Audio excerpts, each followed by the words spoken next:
I'm going to hit it right now. Okay, so we're going to talk about the 12 steps to inner peace. And this is applied from Pilgrim, who did this little pamphlet, which is free. You can get it on the internet. It's free for everybody. But we're going to do this because Pilgrim walked across North America for 28 years carrying nothing but a toothbrush, a comb, and a pen. And she didn't ask for anything. Like, she only ate if food was freely offered. She only took shelter if it was freely offered. And she did that for peace, to serve her purpose and serve humanity and everything else.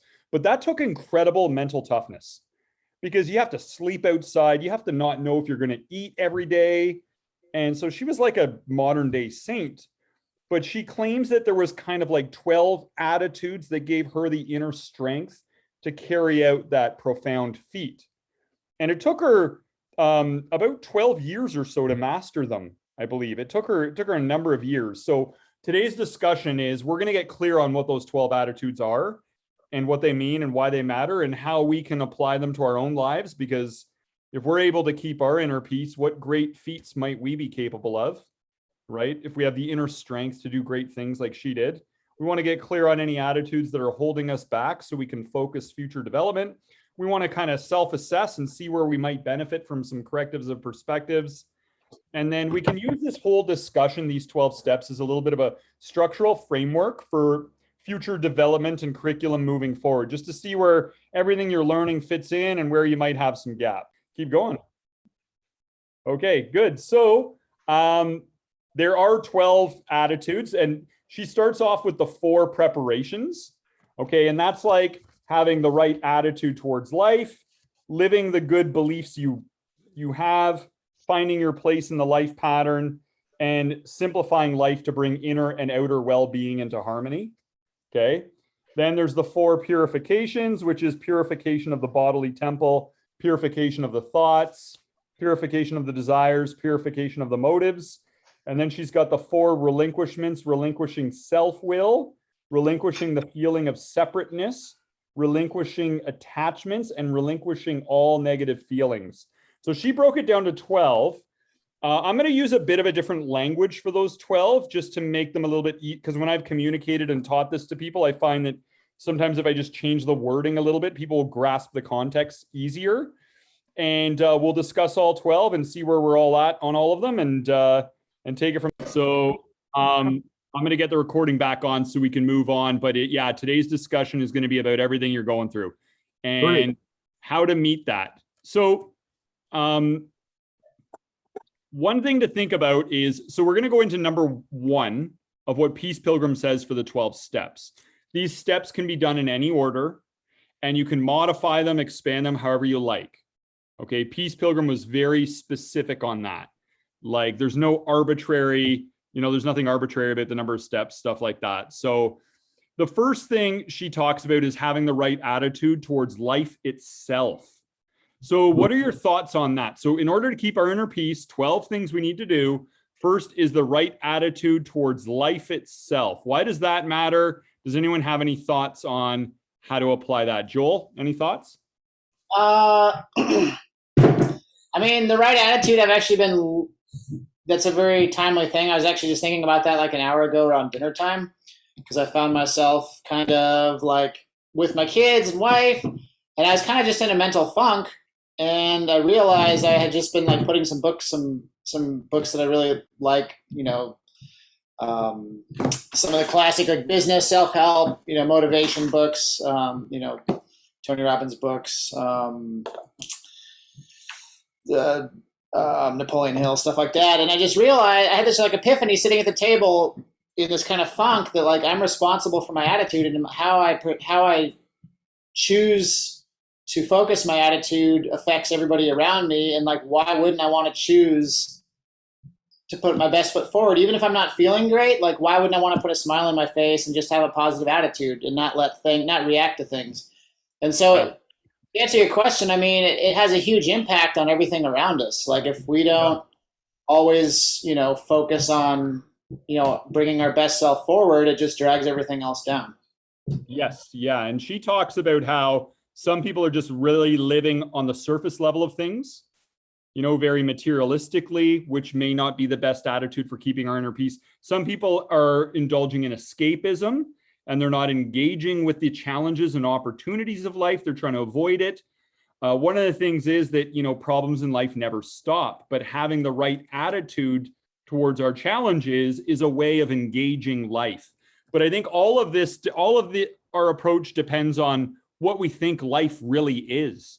So if I was to say life is, how does your subconscious mind fill in the blank? For example, some people think life is a battle. Life is a war. Life is a female word for dog, and then you die, right? Like there's so many different ways, but that actually shapes a lot of these other attitudes we live with in our day-to-day experiences, because we start to resent the process of life as we face it, right? Anyone else have any thoughts on that? Like the best attitudes towards life itself? Well, I think life is an adventure, and where our focus goes, our energy flows, right? So our thoughts create our beliefs, which builds into our potential, which then builds into our actions, and then those are the results that we get. So it all starts with what our thoughts are in the beginning, and how we set that is what the tone is for how life's going to come at us.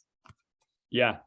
And just even having discernment on those thoughts, right? Some people will think the challenges of life are punishment, and they don't understand why bad things happen.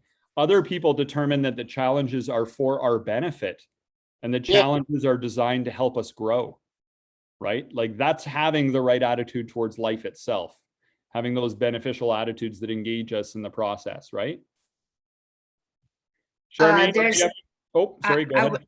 I just want to add one more thing, that there was this guy, he lived in this town, and this couple came in and they were like, hey, we're just wondering what this sounds like, because we're looking to buy a house. And the older guy goes, well, how is it where you live? And they're like, it sucks. It totally sucks. The traffic's bad, everything bad. He goes, you're not going to like it here.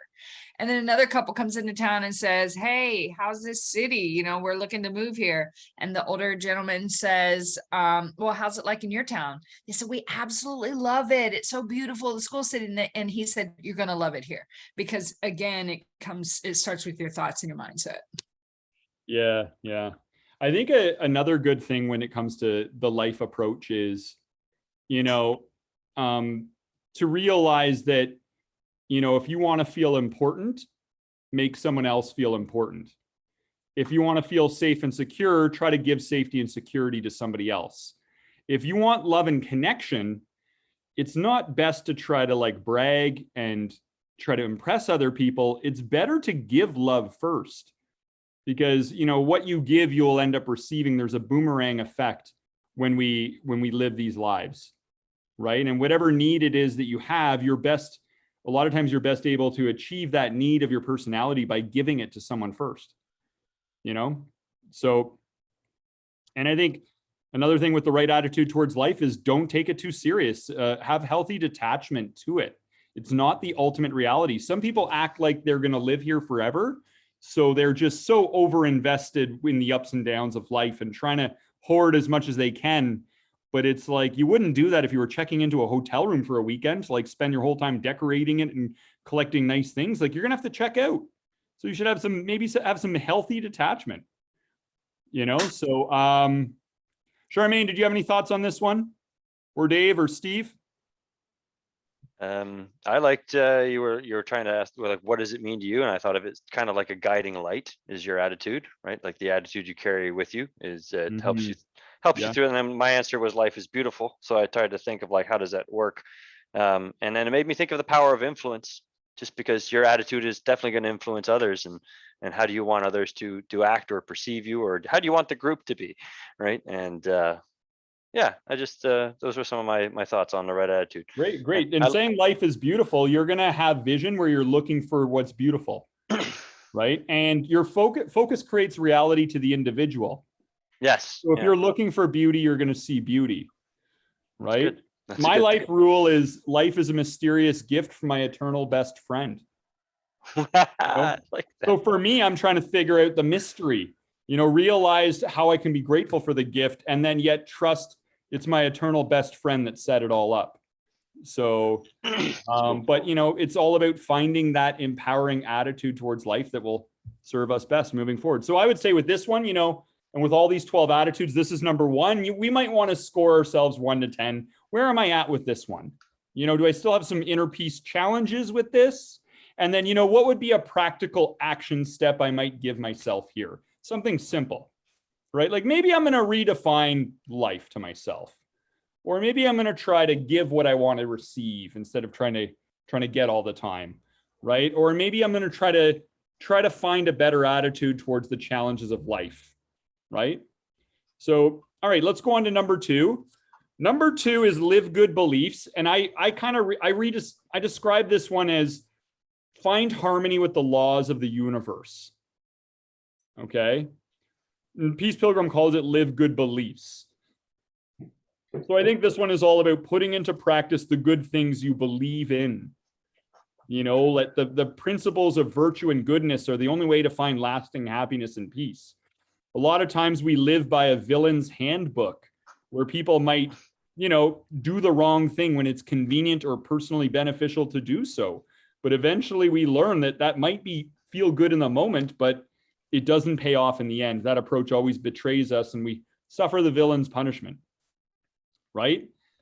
Treat others the way you want to be treated. Like we want people to be friendly to us, but do we ever get mad, complain, and criticize to others? How do we like it when people do that to us, right? So that's a little bit about it. Like some people separate their good beliefs in their daily life. So they may profess values of honesty and being kind when they're in church on Sunday, but then in the business world, they take advantage of other people. And they take advantage of people being gullible and maybe manipulate people for their benefit. So they're not really, they could benefit from spiritualizing their daily life rather than creating these as 2 separate worlds. Clarify our truth. We should hold our beliefs lightly, no matter how much we think we are right. We can be dead wrong. It's important for us to do that when we're moving forward in our life journey. Hold our beliefs, test and see what's true. Always stay curious so that we don't get stuck believing the wrong things, right? Does anyone have any thoughts on this, on living good beliefs, finding harmony with the laws of the universe as a step to inner peace, step number 2? It's basically the beliefs that push us towards harmony, as Peace Pilgrim will say. A lot of these are common beliefs, but people just don't put them into practice and live those beliefs in their daily life. I think you definitely have to have congruity in your life. Yeah. Definitely. So it's kind of like, I think a lot of people lack clarity on what their good beliefs are. They haven't really gotten clear on that to themselves. They could benefit from a bullet journal, right, Steve? It's like, hey, what are my good beliefs? And some of them might be this. The best way to find happiness is to find happiness in creating happiness for others. That could be a good belief. Another good belief could be to love greatly is to live greatly, rather than thinking to make tons of money is to live greatly, or to have huge power and status is to live greatly, right? So we want to think about, maybe some sort of variant on just sprinkling love and wisdom wherever we go is a good belief, right? So I'd say, take a moment and maybe give yourself a score of 1 to 10. Where are you at on this one? 10 means you're really good on this one. You feel like you've kind of got it mastered. And then think, why would you give yourself that score? And maybe what's one small thing you could do in this department? What is one small thing you could do?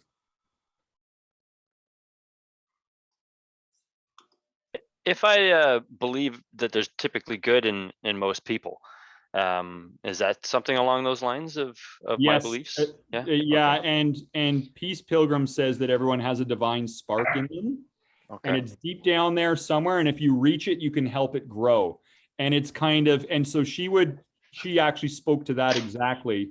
It's kind of like in the movie The Grinch, rather than conquer your enemy with hate, like help transform them and turn them into a friend, right? Now, that comes with a little bit of caution tape, because we have to, whenever, although we want to believe in the best in people, we still need to use wise caution. And some people in minimal distance are forced to stay out of harm's way.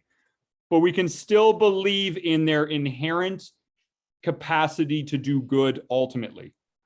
Yeah. And they wake up to a greater understanding. It's just the virtues are sleeping in that soul. But they still have a saint is a sinner who never gave up.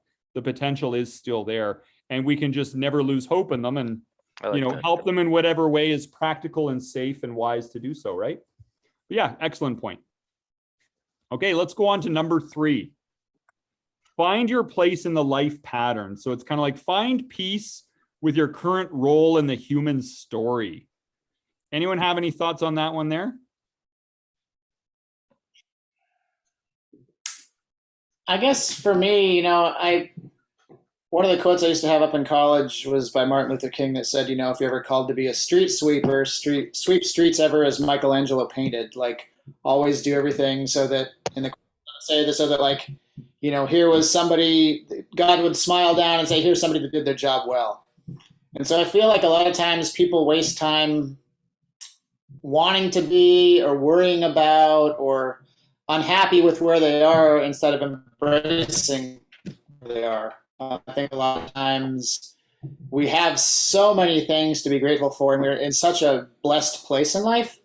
I'm constantly trying to impress this upon my kids, and I constantly feel like I need to take them to a third world country for a year and live so that they can have some perspective. Just to really embody and enjoy and make the most of where we are, wherever we are, because there's always lessons to learn where we are. And if we are always wanting to be somewhere else, then we're missing the lessons and the benefits. Beautiful. That attitude is so perfect. And I think now Peace Pilgrim will say try to prioritize the deeper things over the superficial things that occupy human lives. I think that all that matters is personal progress. The rest is just details. So are you evolving? Yes or no? Think to yourself, are you evolving? Yes or no? For most of us, it's probably yes. If so, that's a sign you're where you need to be. The rest is just details, because elevating your consciousness is the only work that really matters, because everything else here gets left behind at the end of this life. You have to give it all back like you're leaving a toy room, but you don't give back who you've become. And your consciousness is what you take with you into your future states of being, the afterlife. We take it into our dream life. So it's all about focusing on what really matters most, which is evolving with our consciousness, getting greater wisdom and greater peace within ourselves. And I think sometimes we lose track of that, and we're using the wrong scorecard for life. And so we're not at peace with it, right? So we want to flourish wherever we are. Peace Pilgrim said, you might be a little person and you can only do little things, but there are so many little things that need to be done, right? You can help a sad puppy wag its tail. You can go have coffee with a friend in need and try to uplift them and get them to believe in themselves, right? Like, there's so many little things that could be done. And then I think, on a grander scale, if we're trying to plan out our purpose in life, if we're at that point, then we might want to consider, what is your dharma? Like, what are your talents? Plus, what are you interested in? Plus, what is useful to society? Right? So what are your talents? Plus, what are you interested in? Plus, what is useful to society? Right? And that might be what your part is to play in this plan. Right? So anyways, that one's all about finding peace with your place in the life pattern. And Joel, you had a great, was Martin Luther quote? You said? Yeah, I love that one. Just be a great street sweeper, So, anyone have any other thoughts on that one? That just reminded me of the, guy that's on the beach throwing the starfish back into the ocean. Yeah. The guy comes up and says, what are you doing? Oh, I'm throwing them back in the ocean so they don't die. Says, well, you can't possibly save all these starfish, it doesn't matter. And he says, well, it matters to this one, and throws it back in, grabs another one, matters to this one. So, there's not that many people in this world that are going to exude a tremendous amount of influence over the entire planet, right? I mean, there's just not. But that does not mean that that's of any less service or value than the examples you gave, right? Of reaching out to somebody that is at the end of their rope, or, you know, using someone's name at the restaurant and the server, you know, comes to your table. I always try to use someone's name. I always, you know, try to remember names and use names. I try to compliment people. You know, I have this little joke. I wear a hat a lot, and I'll see someone with like bright purple hair or blue hair or something, you know, and I'll go, I love your hair. And I'll pull my hat off and I say, you know, I notice these things. And I put my hat on and smile and walk away. And most of them are like, wow, okay, cool. But to me, it's cool, right? That you've got, like, because clearly blue is a superior color. So I see someone with blue hair. I'm like, man, I wish I had blue hair. That's awesome. That's so cool that you do that. And, you know, it's just little things like that. We can't discount the amount of impact that kindness is going to have on somebody, that, you know, a glance, a smile, a compliment is going to do, you know, and it will matter to that one. It doesn't matter that there's a beach or an ocean full of starfish. It'll matter to that one. And at some point, someone's going to do the same to us, right? If we're doing that to other people, you know, we talk about that karma, we talk about that boomerang effect, you know, of it will come back, you know, in our time of need. Yeah, love it. Love it. Steve, so well said. So well said. So for this one, we want to score 1 to 10. How good are we on this? 10 out of 10 means you're at peace with your place in life. Where you are right now, totally at peace with it. 10 out of 10. Give yourself a 10. You've mastered that one of the 12, right? Otherwise, if you're like, oh, I really need to be making $1 million a year and I need to be 12% body fat and bench pressing 300 pounds and have a supermodel partner and blah, blah, blah, then it's like, we might be like a 1 right now, you know, like, but does that stuff really matter as much as you might be valuing it? Maybe all that stuff is overrated. And what really matters is what you're developing on the inside, not the stuff you're developing on the outside. Excellent. Let's go on to number 4. Number 4, she has down as simplify life to bring inner and outer well-being into harmony. So I just call this one simplify life, right? Is your life cluttered with more than you need? Are you living within your means, or are your possessions possessing you? You know, do you know what you need? And have you simplified your life to that level? As Peace Pilgrim would say, unnecessary possessions can be unnecessary burdens. So if we have like a massive house and a huge property and we spend all our time doing the upkeep and stuff, like maybe we're just being enslaved by this excess. You know, maybe that's not what we need. Or maybe we don't need 4 or 5 cars, or, you know, like we don't need all this new clothing or the new phone every year. Like maybe we could just, as Yogananda says, we should value, you know, simple living and high thinking as a way of living, right? So anyway, and then sometimes the more stuff we need, you know, it might be just other types of unneeded baggage in our life that in other ways, shapes, and forms, right? So we just want to kind of simplify life. Anyone have any thoughts on this one? Charmaine, do you have any thoughts on this one?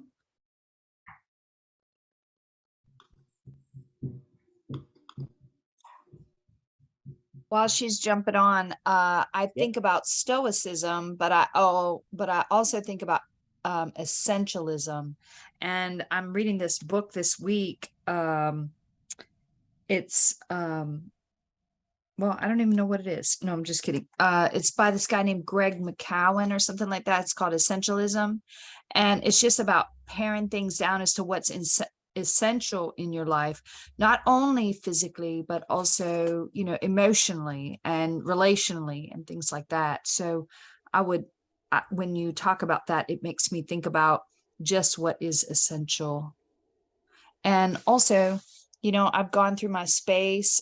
I typically go through my space a couple times a year and just kind of regroup with, and this seems to be the month that I do it in the fall here. But if there's things in my physical space that I'm like, I don't want to get rid of, I'll put it in a bag and put it in a container that has a date on it 6 months from now. And if I don't pull it out between now and then, I go in there every month and I pull out that bag, you know, or a box of items, and then I go ahead and give them away. So it just kind of keeps things tidy, if you will. Nice. Nice. I love that. I love it. It reminds me of this rule I have where, and I don't know where I got this from, but I kind of have this rule like, what I give is mine forever, but what I keep for myself is gone forever. So it's kind of like I'm trying to figure out a way to just give away everything that I have in time, in the right place, in the right time. But that's my goal, because I think, I might like this. Well, here's something. I might like this crystal. Okay. I want to find a way to give it away. And then I feel like it's mine forever if I can give it away, find the right person to give it to at the right time. So that's kind of the attitude I live with. So I'm trying to, and I find that kind of helps me maintain a healthy detachment at all times, because I'm trying to think, when and where am I going to give that to somebody? Right? You have to give it all away anyway. It's better to do it willfully because of who you become in the process, right? Rather than doing it by default in a will at the end of life, So that is simplify life. So just think about, as far as keeping life simple, if you were your own coach here today, what advice would you give yourself? Maybe don't buy so much useless stuff. Less is more. Keep your focus where it really matters. Maybe try to, try to declutter a little bit. Donate some of the extra clothing and items you have around the house and just clean up a bit. Somebody else could be making better use of those items. Something like that. Let's go on to number 5. Number 5 is to purify the body temple. And I call this purify the body vehicle. I try to get people to think of their body as a vehicle, because then they don't over-identify and get this I am the body virus, which leads to tremendous suffering. So here we might think, do you exercise regularly? Do you follow a reasonably healthy diet? Now, when people ask me what that means, I say, do you eat clean 80% of the time? Because if you do eat clean 80% of the time, the body can handle typically the other 20%. Do you get proper sleep for you? Do you get ample amounts of nature, fresh air, and sunshine? And are you avoiding things like alcohol, smoking, drugs, and other toxins, putting them in your body vehicle just for fun? Right? So it's kind of like, what might be relevant here? Dave, do you have any thoughts on this one for purifying the body vehicle? No, I definitely recognize what you said there, over identifying with the body. We've had that discussion where I've had like so many major injuries, and you've kind of mentioned how, like, if you step outside always thinking about what your body's going to do next, it can start to change how you actually feel those pains, knowing that you are not your body. But in terms of purifying it, yeah, absolutely. That kind of goes back to your vices and virtues there a little bit, when you're talking about what are things you're taking in that will aid the body and what kind of things will hurt the body. And I like your rule of the thumb there, 80-20, because definitely you're in the winning numbers at 80 for sure. Yeah, so Dave is a top-notch personal trainer, and that's why I asked his opinion on this one. I asked for his stamp of approval, right? So but the one key thing here is that if we don't take care of the body vehicle, poor health can become an all-consuming distraction that can compromise our inner peace, right? So that's why we want to have consideration for this one here in particular, right? Anyone else have any thoughts on this one? Purifying the body vehicle? Well, I really like what you said about, then you kind of get tied up in the idolatry of it, I guess. And in a society, you didn't say that, that's my words, in translation of what you're saying. But I also think, in addition to that, it's easy in our culture today to get hung up on physical appearance rather than healthiness.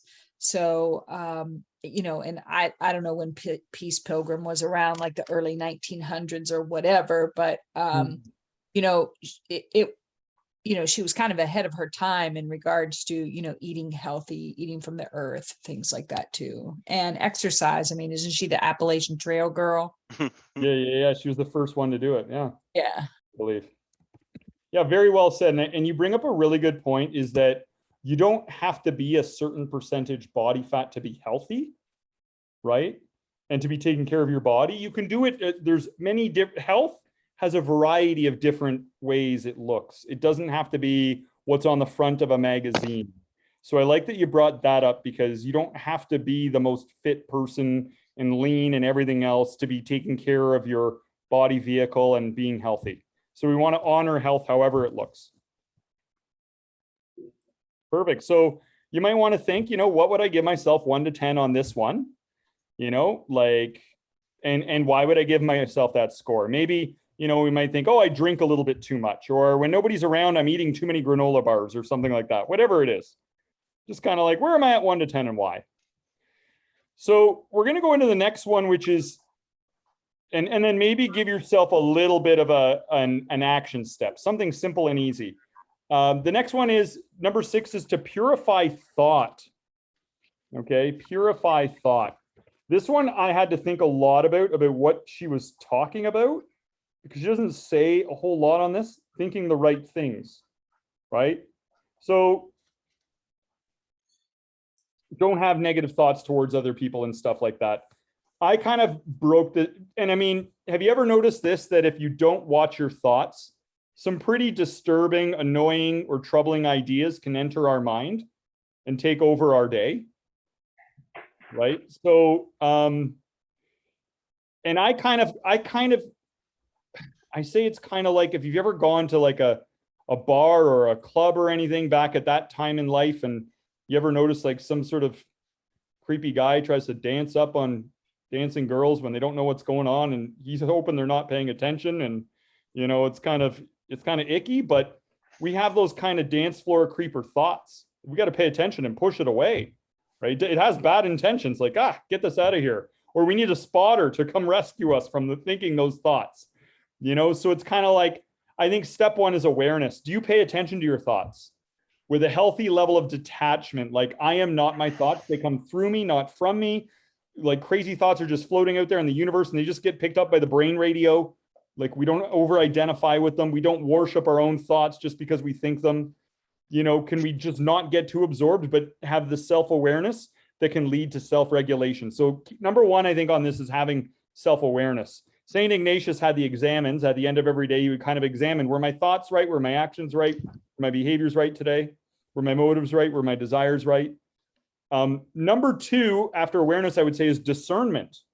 This is a big one, and this is pretty much a defining aspect of intellectual maturity.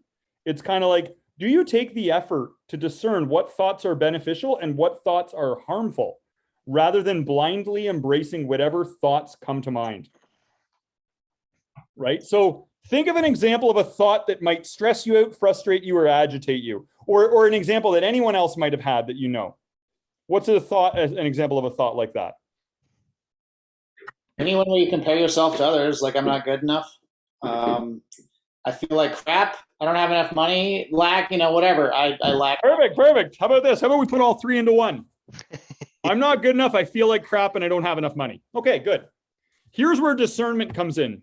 What is the benefit to thinking that thought versus the cost? Okay, this is discernment. The cost is telling myself I'm not good enough is going to make me feel even less good.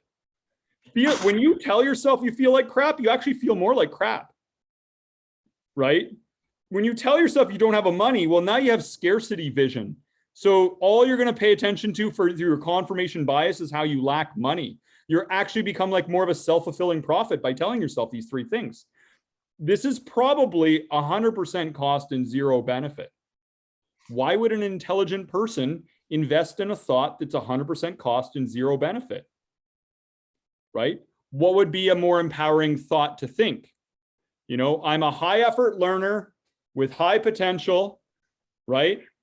And I can always create value and get paid for that value. And whenever I want, I can focus on appreciating the moment and feel good. There we go. Done. There's a thought that's like almost no cost and all benefit, right? So that's discernment and practicing discernment. So we just want to always be able to, the key thing is this, Peace Pilgrim says, if a thought does not bring you inner peace, there's something wrong with that thought. So we need to just think, okay, this thought didn't bring me inner peace. What's the cost benefit analysis of this thought? And what's the empowering truth, right? What would be a better dance floor partner than this creeper, right? What's a better match for me, What would I have to believe to succeed in this area? I was going to add one thing that I feel like this is probably one of the most important things in life is being watchful of what you allow into your thinking. Because if you just passively, I mean, if you let other people do it, people will market to you. People will sell you on what you don't need. Like not only just like money wise, but like lifestyle wise, like you can make a lot of really bad choices if you just allow other people or, you know, just mortal thinking to rule things with going unchecked. And I've shared this before, but there's a quote I really like. It was written by a lady in the late 1800s named Mary Baker Eddy, and then it was kind of retooled by Tony Robbins. But she said, I've got her book. So she said to stand porter at the door of thought and only admit those conclusions as you wish realized in bodily results. So if you, like you're saying, if you're like, man, I'm just feeling like crap today, you're going to feel more like crap. If you focus on what's going right, you're going to focus more on what's going right. And Tony Robbins kind of switched it around to say, every day stand guard at the door of your mind, and you alone decide what thoughts and beliefs you let into your life, for they will shape whether you feel blessed or cursed, rich or poor. So basically it, like Patty was saying, where focus goes, energy flows. What we focus on becomes our experience. Perfect. I love those examples. That's great. And the way I look at it, both good and bad thoughts are going to come knocking at your door. But when the bad thoughts come, you don't have to open the door, invite them in, sit down and have tea and crumpets with them. And just don't answer the door. So it's like, so I think another one here is Peace Pilgrim talks about holding on to these impure thoughts, like harboring any bitterness, resentment, or unforgiveness towards anybody. It's not really hurting anyone but us. Hate injures the hater more than the hated, right? So Peace Pilgrim would encourage us in that department as well. And I would also encourage people to just see the innocence of others and accept that they're doing the best they can with what they know. And if they knew better, they do better. And just sort of see the best in them, that ultimately they are capable of being 10 out of 10 loving, 10 out of 10 patient, 10 out of 10 wise. They are just going through an inescapable stage of development. Right now, they think a lot of bad ways of thinking and acting and being are a good idea. But when you learn through the wrong way, that suffering leads to wisdom, and that wisdom eventually leads to joy and harmony. So they're at a different point in the journey, and just accept that it's like this earth is like a spiritual grade school, and we're all at different grades. But just as you might be a grade 8, are you really going to get mad that the kindergartens aren't coloring inside the lines? It's like, no, just accept that we're all at different grades here, and we're all here to help each other graduate eventually. One thing I found helpful too, Mary Baker Eddy would talk about keeping your, metaphorical cup so full that anything else can't enter it. It just runs off. So in other words, don't just like kick back and wait for things to come challenge you, but focus so much on, keeping your mind in the right place that no matter what gets thrown at you, it's easier to just like let it go by like a little kung fu move, just not even partake in it. But that's hard if you're not on your mental game. Love it. So this category, it's a big one, purifying thought. I think it comes down to awareness, discernment, and not holding on to any impure thoughts. Give yourself a score 1 to 10. Maybe answer to yourself, why do you give yourself that score? And maybe if you were your own coach here today, what might be one simple little bit of advice or action step you might have? Maybe learn about this subject or learn about that subject, or get greater clarity on some of your feelings and emotions, and what they mean and what the action sign is of a lot of these suffering emotions. You might be, maybe talk to somebody with a greater understanding who can help you see things from a higher perspective, right? Whatever it happens to be. All right, number 7, Peace Pilgrim calls it purification of the desires, right? Your desires should be focused on, improving your own conduct. I think our desires should be more along the lines of character perfection rather than some of the desires for things we don't have that might be a distraction, superficial things, right? Or desiring that life be easier or more comfortable than it is. Often people really desire that, and they get bitter at life because there's a gap between how life is and how they think life should be. And they don't realize that it's all the hard stuff that helps you self-realize all your hidden powers and potential. And you'd have spoiled rich kid syndrome if you got things the way you really wanted. And if everything went your way all the time, How long would it take before you're so bored you want to pull your own tongue out, strangle yourself with it? Like we don't realize that we don't necessarily want what's best for us. And it's a lot of the stuff we didn't want in our life that actually turned out to be some of the greatest blessings. So do we have any distracting desires? Because if you want something you don't have, there's a little bit of a restlessness that goes on until you get it.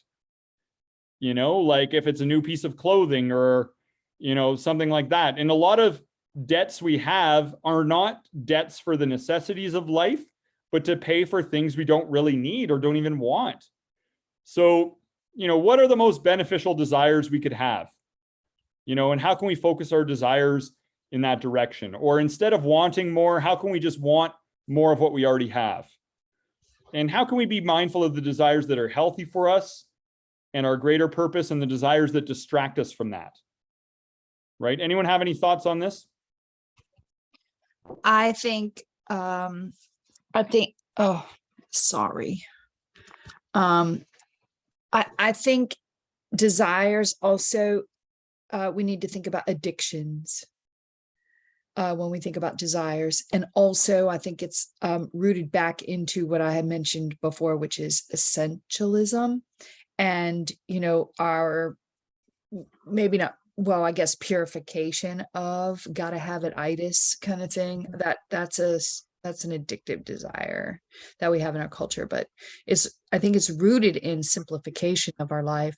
But the desires also are those things which lead to addictions. Yes. Excellent. Well said. Well said. That's a good point.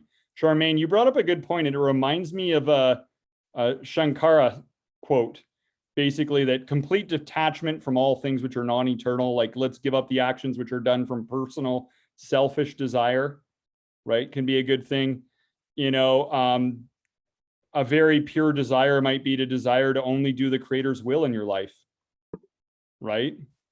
I use it a lot. And I shared the quote just for anyone who's not, like for anyone watching the video, but the only things that matter in life are those that matter in eternity. And a lot of times when I'm making a decision, that's what I reflect on. I try to keep that in mind and help guide my decision making. Yeah, perfect. Love it. Love it. Great one. And one of the things I find is I spend a lot of time nullifying people's desires, helping them create dispassion for the desires that don't serve them, whether that's a desire for excess prosperity, excess wealth, a desire for certain possessions that they in their life, whether it's a desire for power or a desire for achievement and success in a materialistic way. And usually what I do is I get them to really hammer out, how is this desire overrated? What troubles and difficulties does it bring to your life? And what would be a better thing to focus on? Just those three questions. And we can blitz them for like an hour. And then eventually their brain is so full of so many different ideas. They're like, this is a bad idea. It's already like, I don't like the idea of, buying this huge house. Like now that I'm aware of everything and how it's overrated, and everything else, like then it helps people get over it in that way. So give yourself a score 1 out of 10. Write down why you give yourself that score. Maybe a simple action step. Let's go on to number 8. Number 8 is Purify Motive. Before we go on to 8, I wanted to add something that just popped in my mind about Tony Robbins' 6 human needs, core human needs. And I think sometimes our desires are rooted in our need to have one of those 6 core human needs. And so we need to find out, I think it's good if you're coaching anyway, to kind of delve into those, especially those first 4, to see is that need for significance, that need for security, that need for insecurity, etc. Need to love or connect, because love is too crazy for people, but to learn and to grow, and then the last one, to give. So I think desires can also be rooted in some of these areas that may need a little bit more attention at a deeper level too. Mm-hmm. Yeah, love it. Love it. And that's a good one to bring us into the next one. The next one, Purify Motive. So we have some motives that are impure and some motives that are pure. Okay. We want to figure out ultimately what are the motives that are going to bring us the greatest inner peace. So I'm going to give you motives, and I want to know if you think it's pure and impure or impure. Here's one. What can I get? Be impure. What can I give? Yeah, that one's going to bring us into harmony with the universe, right? How can I make myself look good to others? Pure. Yeah, self-glorification. That would be, right? How can I be more grateful to others and help them feel more appreciated? Right? Very pure motive. How about this one? Forget about other people. You have to look out for number one. Number one is me, myself and I, right? Compared to what is good for all, you know?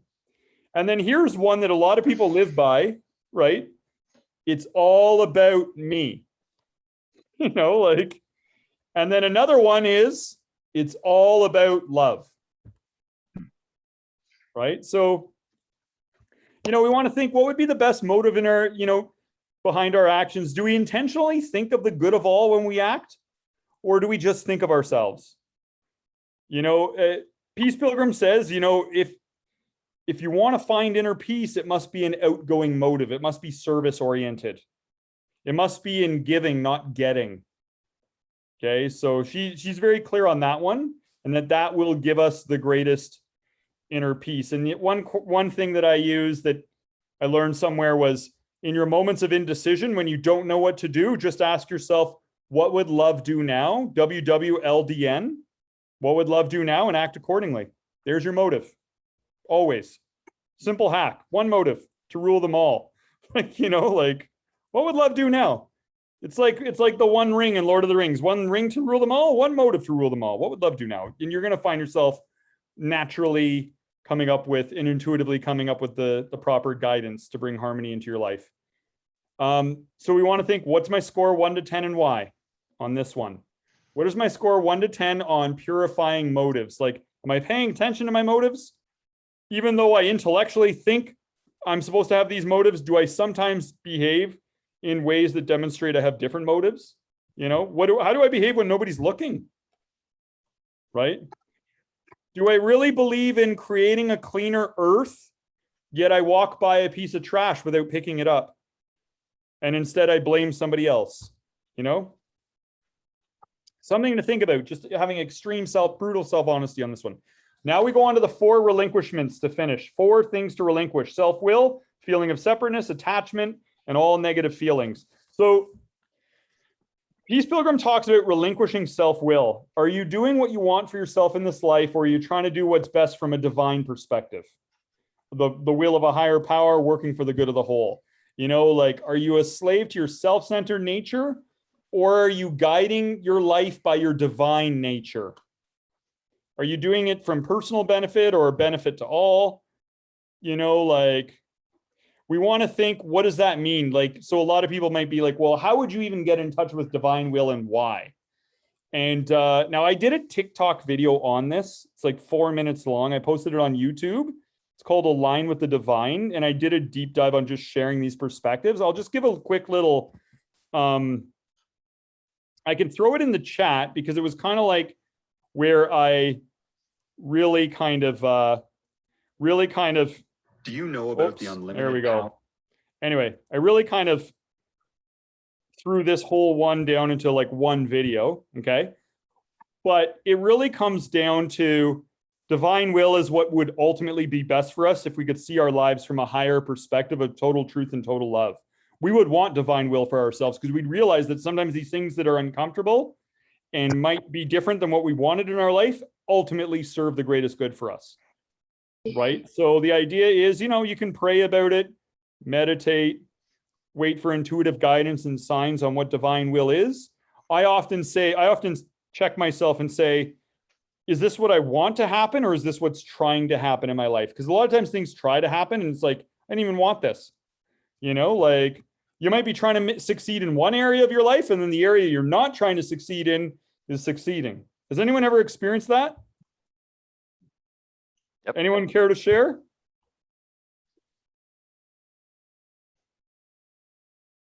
So it's I'll share one. I mean, there's been areas in work where I've tried to make something work, like a project, a course, and it wasn't well received. And then, doing something, with 2020, I put up a YouTube account just to post nature stuff to like uplift people. And the momentum of that picked up, and I wasn't even trying to make it succeed. I was just doing like something in a little simple way. And it's like, well, this is trying to happen. So now I'm going to edit more videos and share more messages with people and benefit suffering humanity, however I might be given the opportunity to do so, but it was like, that's trying to happen. That's not really my self-will anymore. It doesn't feel like it, So anyway, you want to think about, how would you get in touch with divine will if you wanted to, right? And why is it a good idea to be in alignment with divine will? I think it takes all the pressure off. I think divine power is the power behind your power. Divine will is the highest you could want for yourself anyways. And great people, Jesus said, thy will be done, even if it means nailing me to a cross. Divine will is, so I often look at people who are smarter than me and try to think, well, how did they look at it? Right? And why? Because they know something I don't, right? So anyways, what would you give yourself a score, 1 to 10?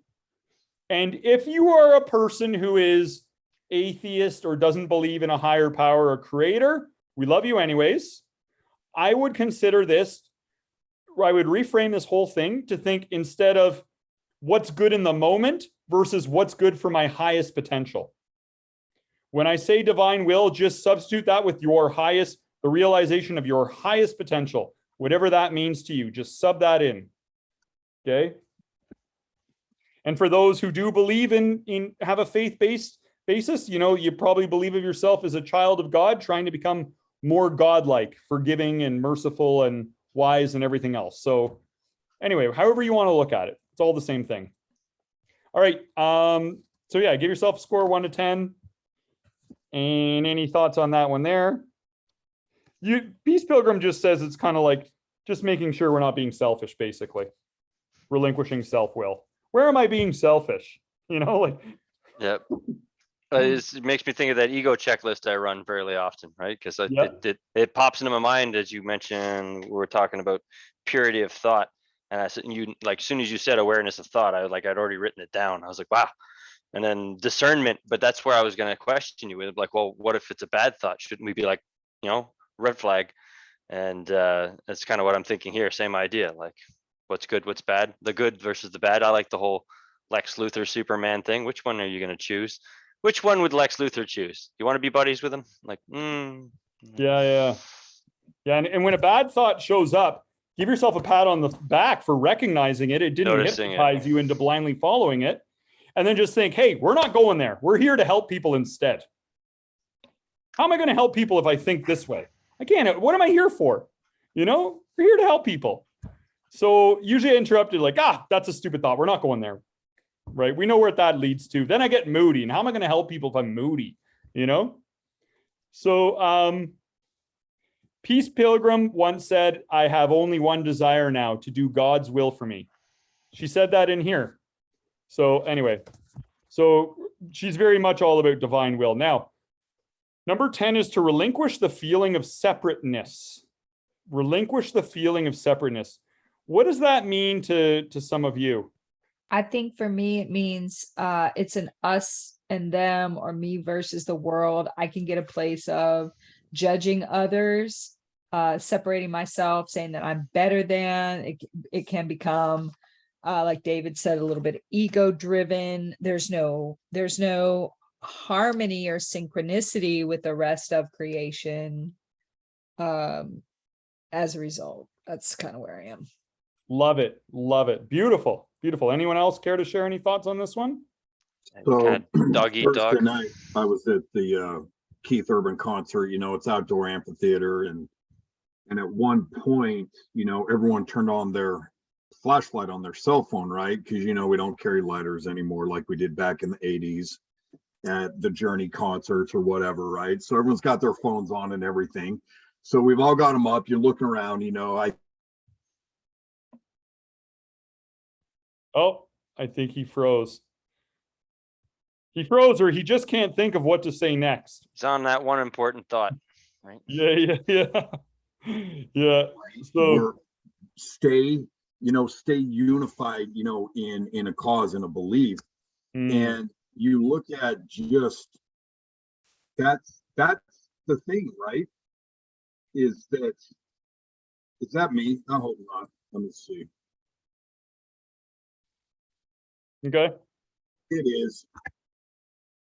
I had to pause you, sorry. But so, it's just everything out there is trying to divide us, right? But the reality is we have more in common than we do different, right? We are more alike, all of our fellow human beings, than we are different. We may have different political things. We may have different points of view based on where we grew up, all those kinds of things. But we're all humans. We're all children of God. We're, all of us here, we're all Americans. We're all whatever. We're the same species. We're the Two same. Canadians in the room, but that's okay. Yeah, but I mean, you Yeah, guys, you're like the 53rd state. It's all right. And, The Great White North. That's the one. but a lot of it is though too, because we all have fears. We all have hopes and dreams. We all have failures. We all have success.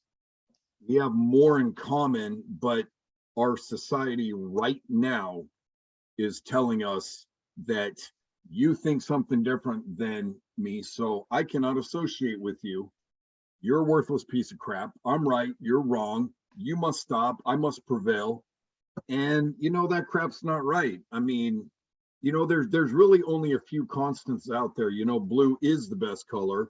Tacos are some of the best food. Fat babies and puppies are some of the cutest things on planet Earth. And if you don't like either of those, I hope you step on a nail. But most of us we just have so much more in common of trying to figure this life out, trying to, overcome ourselves, trying to, do the best that we can. And we need to remember that and give each other the benefit of the doubt. It's very hard to do when you drive on the freeway, because that worst person in the world that cut you off is like the most selfish person ever. And I would never do something like that to another human being under any circumstances.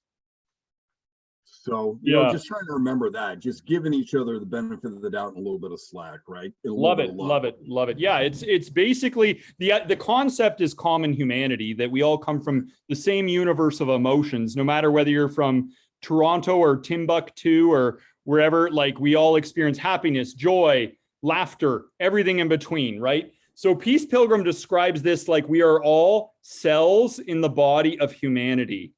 And we want to see other people as an extension of your greater self, right? Love your neighbor as yourself. Just see them as a part of yourself. And then, Sri Nisargadatta Maharaj once said, wisdom says I am nothing. Love says I am everything. Between the two, my life flows.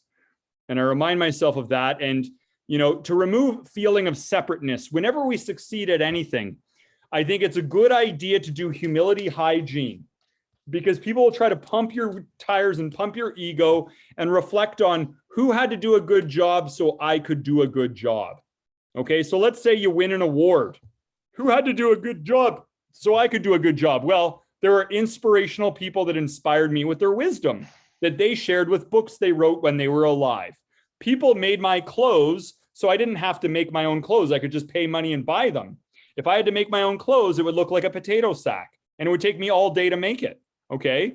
There were helpers who helped me all along, people who shaped me into being, right? And believed in me. There were people taught me the English language. Somebody, made indoor plumbing available and indoor electricity and all these modern day conveniences that allowed for the lifestyle that would free me up to do these things, right? Like somebody paved the roads, and somebody manufactured the automobile, and somebody else sold me the automobile so I could actually get to and fro from this location. So the more and more, and then beyond that, there's this invisible force that's been keeping me alive and breathing me while I was sleeping and beating my heart, and the governing system behind my immune system, and the same thing that assimilates.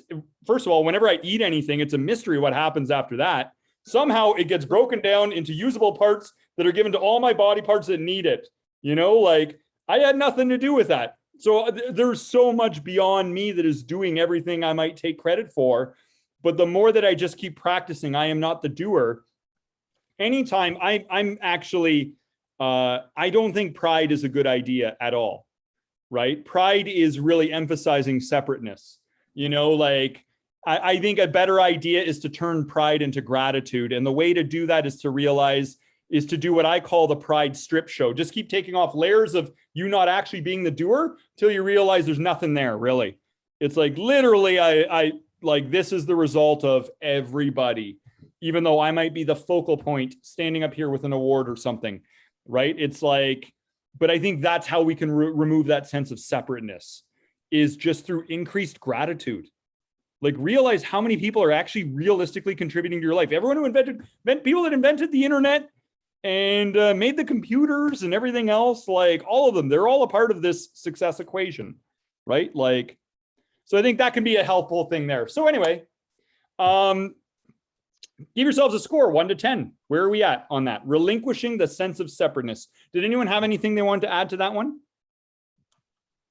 I like the Nope. pride strip show. That's hilarious. Yeah, just take a layer off. I do it anytime like A little bit of somebody like, this and a little of that. There's nothing left.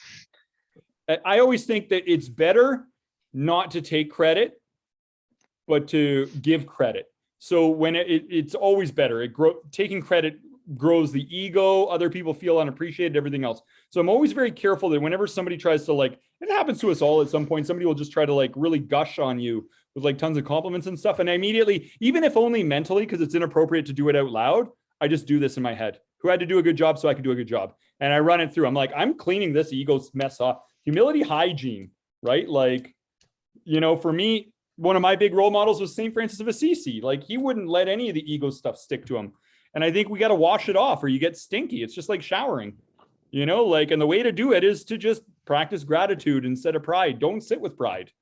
Pride is the root sin of like all the sins. Pride is what made the devil the devil. I'm better than you. I did all this myself. Like, you know, like it is the root sin. The original sin is pride. That's why I'm like, sometimes people try to make it a virtue, right? Oh, you should be proud. And it's like, well, you just open the door for something that you might not want into your life if you take on that attitude. You should be grateful. Okay. Let's go on to number 11. Relinquish attachments. So I had to really unpack this one because when I've tried to talk to people about this one, they had no idea what the heck this meant. They're like, how is this different than desires? This is basically like, you have to be cool to give up everything in your life at some point. Now, this is hard, but you're going to have to give up everybody in your life and everything in your life. And this helps us be less possessive. I'm not saying renounce them all right now and go out and live in the middle of the woods. I'm saying enjoy everyone and everything, knowing that these moments are special, and enjoy them with a healthy detachment, knowing that this is for a time. There's a temporary nature to this. You know, somebody was like, well, I love my cat. And if my cat dies, like, what do I do? And I said, just look forward to meeting the indwelling spirit of that cat in a different life, but don't be so attached to that cat in this life, right? It was always going, don't cling to it possessively and have it all taxidermied and up on your shelf. Like, you got to let it go. You know what I'm saying? Like, so we have to be able to have that healthy detachment to everything in this reality, because this is not the ultimate reality. Everything passes away, just like a dream here. It's like you wouldn't want to cling to dream material and dream possessions when you're in a dream, right? You get possessive and you don't enjoy your experience, right? So a pathway to inner peace is to just have that, relinquish all of these attachments. And I'm just going to say, look, all love and respect anyone who's challenged with this one. I think this is one of the hardest ones, because it's kind of like, oh man, there's people in my life, I can't imagine not being with them and everything else. And so, you know, you just want to look at it all as divine gifts for us to enjoy in this particular form for a while. You may enjoy them again in a future life in different forms, whatever, right? So Peace Pilgrim says, you know, the spiritual life is the real life, and all of the rest of this is illusion and deception, you know? So we don't want to get too attached to it, you know? I think also not only attachment to possessions, but also to people. Yeah. Yeah, you know, exactly. codependency or anything unhealthy that ties us to people in a way that, you know, the life experience, I guess, for lack of a better word. Yes. Yeah. Yeah. I'm just scrolling through here and I found a quote from Roy Eugene Davis. Okay. And he said, this world is not to be denied, nor is it to be considered our permanent abode. It is to be experienced, nurtured, and transcended. That's the key. The key is eventually kind of like transcend it, that there's a greater reality. As Jesus said, my kingdom is not of this world. That's why he was so willing to be crucified. Like, I can detach from this because there's an ultimate reality before and beyond this, right? So we would do well with our inner peace to develop a healthy level of detachment to everything we're experiencing here. Not to be insensitive, and that's why I call this one a hard one, because it's kind of like, oh, all right. So anyway, anyone else have any thoughts on that one? I was just going to say real quick, you know, I mean, I put it in the chat, but, you know, my life experience is that everything has a shelf life, right? I mean, there's people 20 years ago I thought I'd be friends with until I took my last breath, and that's not necessarily the case, right? Some people, the friendships have dwindled and then other ones come up. You know, other things happen. My kids are almost all out of the house, but now I've got 3 grandkids, you know, that are 3 years old and down that we're getting to spend time with. So there's seasons to everything, right? There's cycles. Stuff is going to come and go. We know that everything is going to come and go. You know, I mean, 2020 really taught us this. We lost both our dogs, longtime dogs, 14 years, 8 years. Within a couple of months, we had our house fire, lost our house.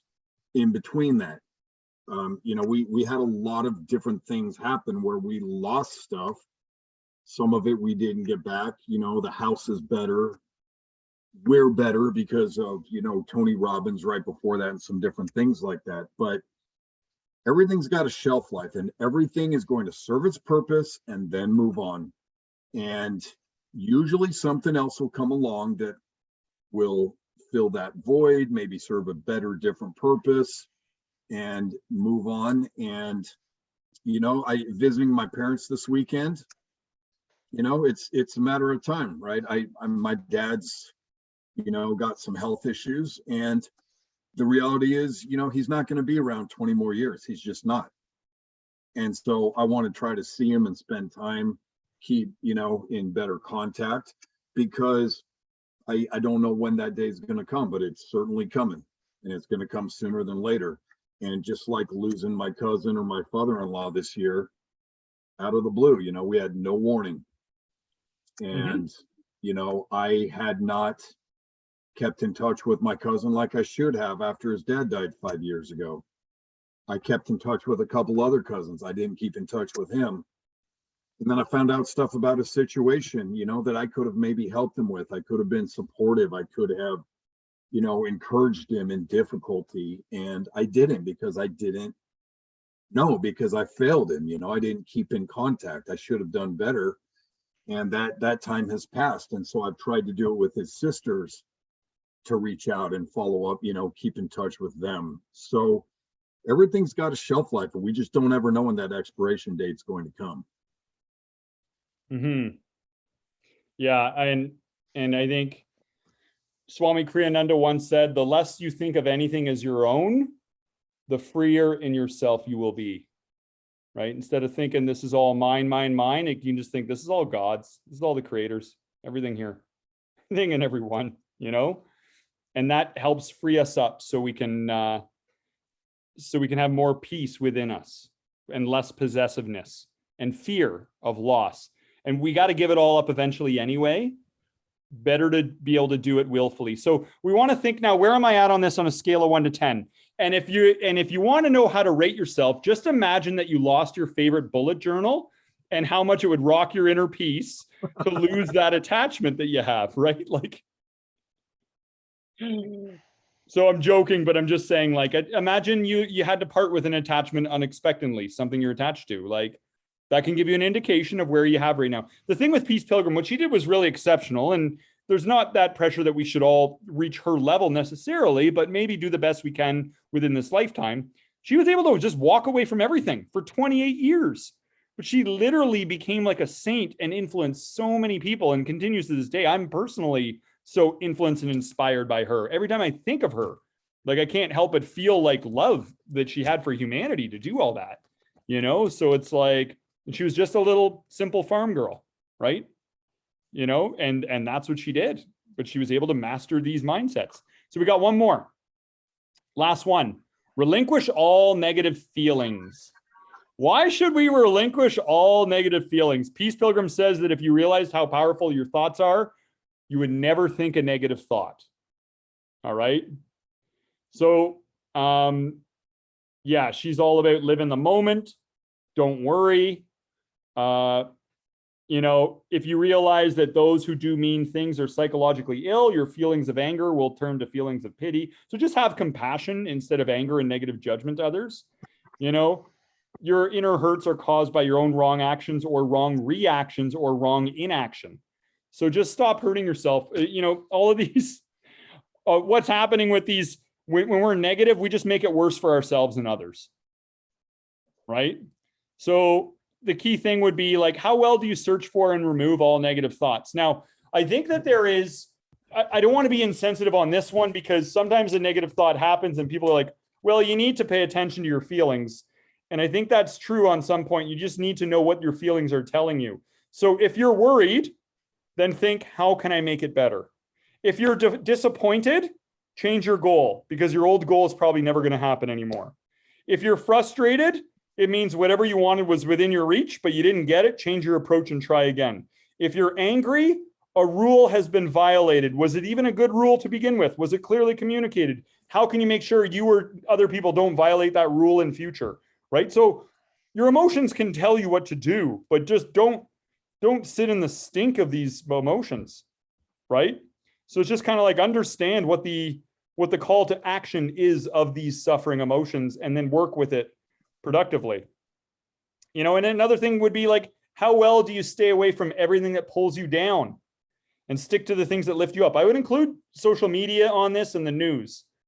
Like, you know, it's basically food for your soul, what you're watching, right? Because it becomes a part of your consciousness. You just kind of like take it in and you close your eyes at night and you're seeing images that you saw in the news and stuff. You need to think of you are what you eat and you are what you pay attention to spiritually, right?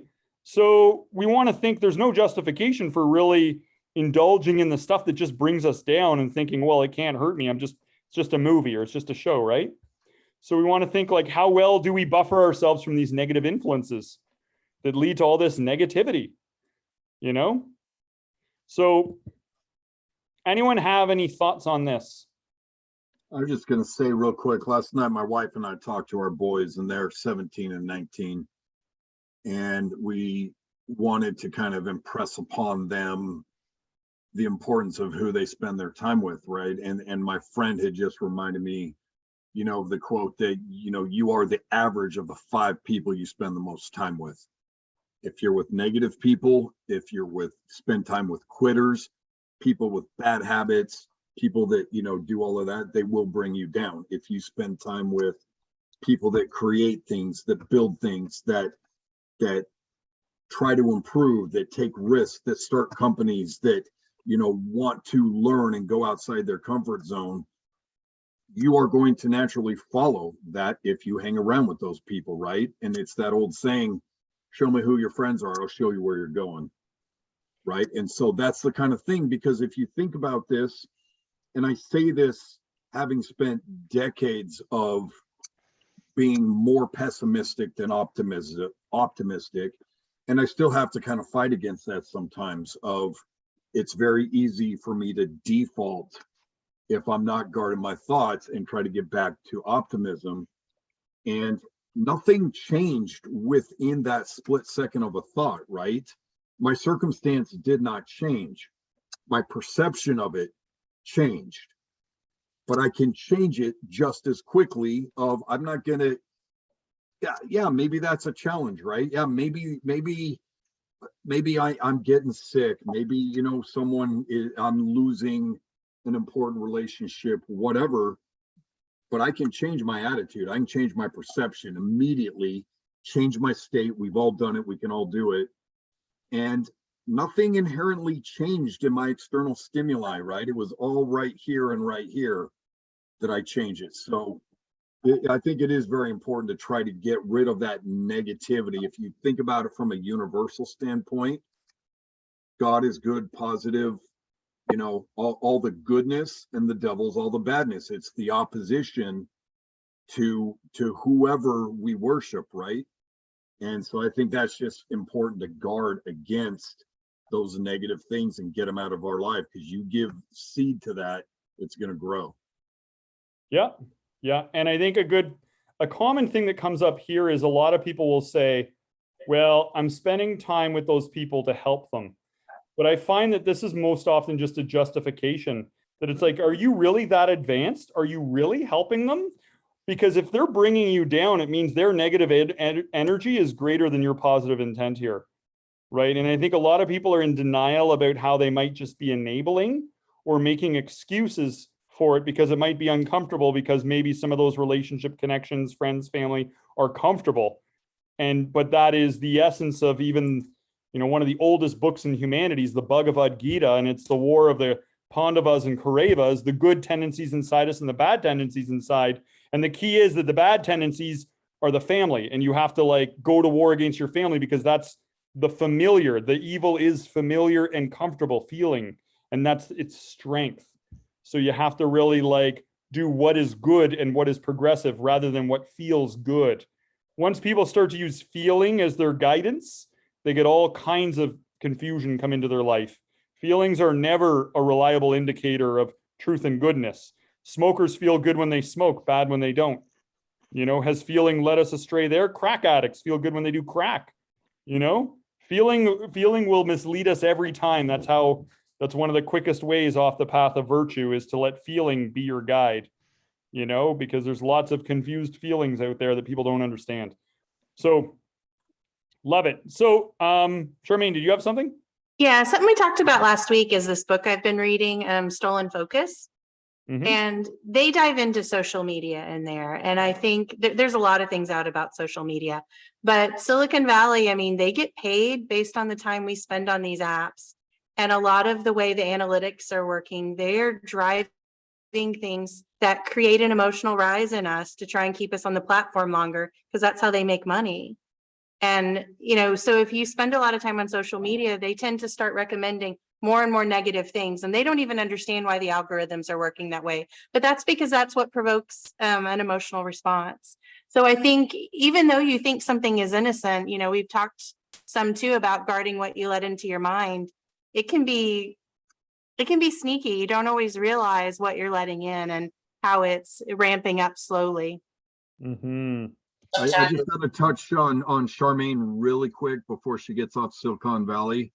I was in San Jose Airport on Thursday, and over the loudspeaker, they're saying, "Oh, you're in Silicon Valley's airport." My iPhone would not load my Southwest app to give me my boarding pass in Silicon Valley's airport. I had to put it on Facebook, but that was my most ironic day of my entire life, that I am in Silicon Valley and my phone and my app will not work in their airport. So I'm with Charmaine. Screw Silicon Valley. I heard her say that too. Yeah. Sure. we might not have all met each other and been on this call if it wasn't for them, but you know. I like what you were saying about the subtle nature of it, because a lot of times negative feelings come under the guise of your own thoughts, like that you attach to them, and you really have to be kind of a little bit of a ninja with separating it, realizing that, because sometimes it's very subtle. I think this point that, you know, the relinquishing all negative feelings, I think that's one of the hardest things to do, because a lot of times we get so entrenched in it, not even realizing it. As Charmaine mentioned with social media, like, that is what gets the responses, and people get into like heated arguments about who's right, and like it just keeps going and going and going, and where does it end? And it's like people live their lives now just like always trying to be right instead of trying to find what's true or helpful or good, or have humility or serve or whatever. So yeah, relinquishing negative feelings, whether it's external, how we react to others, or especially how it's internal, how we talk to ourselves. That's one of the biggest challenges. Yeah, absolutely. So I think one of the things is sometimes it can be discouraging in a way to have a conversation like this, because we just went over 12 things. Okay. And I said, score yourself 1 to 10, just be aware of where you're at. Now, what I want you to think about how far you've come on all these 12. Like, can you think of a time that your right attitude to life was a 1 out of 10? Like you had a horrible attitude to life? Can you think about a time when you were totally not cool with where you were at in the life pattern? Like, no, I shouldn't be divorced at this age. I shouldn't be out of a house. I shouldn't be like, I should have a better paying job. I should be married with kids or whatever, right? Can you think about a time we were too focused on possessions and complicating our life with too much unnecessary stuff, or times we were just horrible and treated our body vehicle like a trash can, with smoking or drugs and booze, and like times where we did have selfish motives when we weren't at our best, and times when we were completely thinking of the ego and the separate self and not thinking of our connection to everybody else, like, and times when we were super negative. Like, think about at your worst, like how far you've come since then. But imagine this. So, just to honor how far you've all come, imagine you were a 10 out of 10 on all of these. Imagine you were 10 out of 10. You had the right attitude to life, totally at harmony with all the good beliefs and laws of the universe, totally at peace with your place in life, simplified your life, purified body vehicle, purified thoughts, purified desires for the things you don't have, purified all your motives, relinquished self-will, feeling of separateness, attachment to everything and everyone, and relinquished all negative feelings. Like, think about how much inner peace you could have then and what you'd be capable of, right? 10 out of 10 would make me Chuck Norris. Yeah, 10 out of 10 on all these things might even make us, as good as Peace Pilgrim, right? The Dalai Lama talks about her in her book. People treat her as a saint over in India and stuff, and she's kind of like underappreciated here. Oh, I got the book upside down. She's kind of underappreciated here in North America. But, what she did is a gesture of love and mental toughness. It's incredible. So just think about the best possible outcomes for your life if you were able to master these 12, and just be patient, because I believe it took her like 12 years to get all 12 down pat. Okay, so it's like a year each for all of them was what an all-star of humanity did it in. So, just be patient and gentle with yourself on all this stuff, right? And maybe start with the easiest 2. You came up with, theoretically, you might have come up with up to 12 action steps. I'd say of all of them, pick the 2 easiest ones. Build up some momentum. And then work your ways up to the ones that are a little bit more challenging for you. And then remember why this matters, right? Like, try to give yourself the gift of the developmental curriculum and focus in your life that'll matter most. Like, what matters in life if you don't have inner peace? If you have like the best body and health, job, money, house, whatever, but you're totally in mental hell, like, what does it matter? Like, you could be like Robin Williams or Anthony Bourdain or any of these people. Like, you could have it all on the outside, but if you don't have inner peace, you're going to want to do something terrible to yourself to just escape the mental hell you're in. Right? So, and I think too, just, on this is as we're trying to, move the scale and this kind of thing, 2 or 3 weeks ago, Patty was, leading a discussion, and, we just talked about ranking things from 1 to 10 and just trying to add a +1, right? You're not trying to go from a 7 to a 9, or a 3 to a 9, right? You're trying to go from a 6 to a 7. We're just trying to add a little bit. How do I just move it 1 notch? And then I work on the next thing. How do I move that 1 notch, right? One of the things that really would catch us on the last one with negative thoughts and all of that is self-defeat of, I'm a 3 and I need to be a 10 right now, and I can't get there. I can't move it. I can't run that fast. I can't lift that heavy. I can't carry that burden. And no one expects us to, right? God doesn't, the universe, whoever. But if we look at these things and like you're saying, the easy, how can I add +1? And if that is my goal, I add +1. And when I get there and I can hold it, I add +1 again. And then that is going to help mitigate some of the self-defeating behaviors, the negative, and some of those things. So we're not trying to step up to the plate and hit a home run every time, right? I'm trying to get on first base. And if I keep getting on first base, I'll eventually come home, right? I mean, that's Moneyball right there, right? That's how you win games. That's how you do stuff. Yep. And take it just one day at a time. Right. Just take it one day at a time. There's a quote from Mary Brennan's book, Peace Pilgrim, Walking Her Talk Against Hate. And it's, do all the good you can each day, the future will unfold. When you move towards inner peace, you become like a ripple in a pond. You inspire others to change. Just do what you can each day. And I say it's kind of like going for a walk in the fog. You can only see your next 2 steps, which might be ultimately a +1. You can only see your next 2 steps, and then the next 2 steps become revealed to you. You take those, the next 2 steps. These 12 steps to inner peace are basically the navigation chart to the kingdom of real long-term happiness, right? Which is not possible unless we master inner peace. This is what everyone wants anyway. If everyone wants real long-term happiness, they just have confused navigation charts of how to get there. They think that, this will get them having the right automobile, dressing properly, moving up in the company. They think all these things will get them there, and only to realize that they all led to dead ends. So it's like, this is really it. All we wanted was to feel good inside, right? Inner peace. And this is free. This little booklet, it's free. Anyone can get it. peacepilgrim.org, right? peacepilgrim.org, free. She wanted everything available for free for everybody. Right?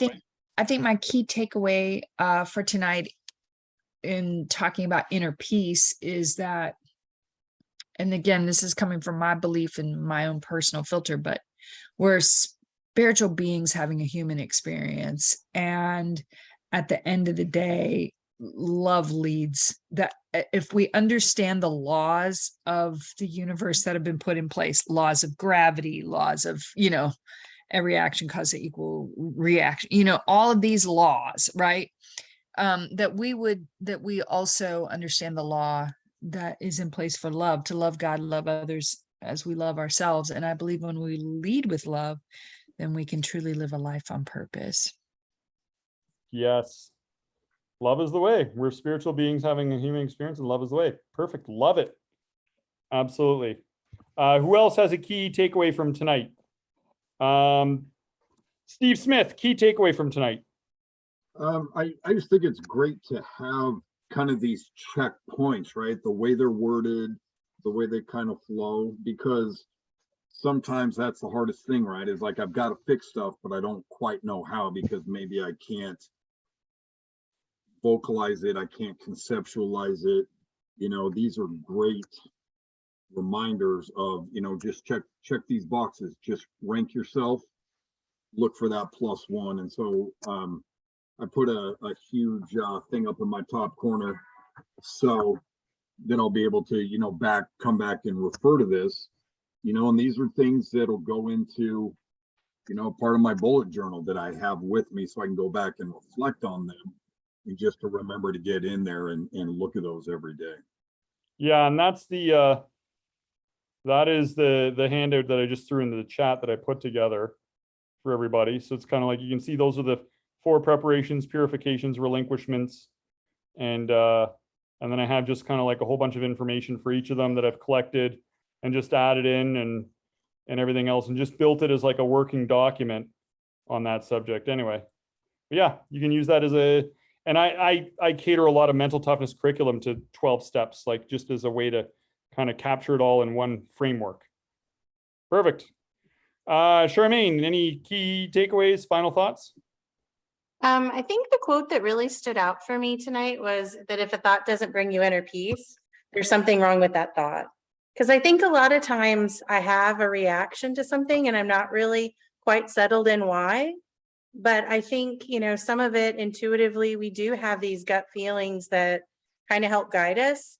But also there's value to the struggle of going through that thought and working through it to figure out why it's not setting quite right with you. And I think, that's okay. And I think a lot of times we're pressured to just accept something. But I think taking the time to wrestle with those thoughts is also a good thing. Yeah, having discernment. So asking yourself, like, why is it a bad idea to think this thought? What's the cost benefit analysis? Is this even the undeniable truth, or is this a story I'm telling myself? And what's the empowering truth? Right? Replacing it with something better could be great. But yeah, the discernment to just know that if it doesn't bring inner peace, it's not acceptable. Right? Love it. Very well said. Joel, key takeaways, final thoughts. I guess what hits home for me is that it's easy to just go through life, not passively, but just reacting to things as they come.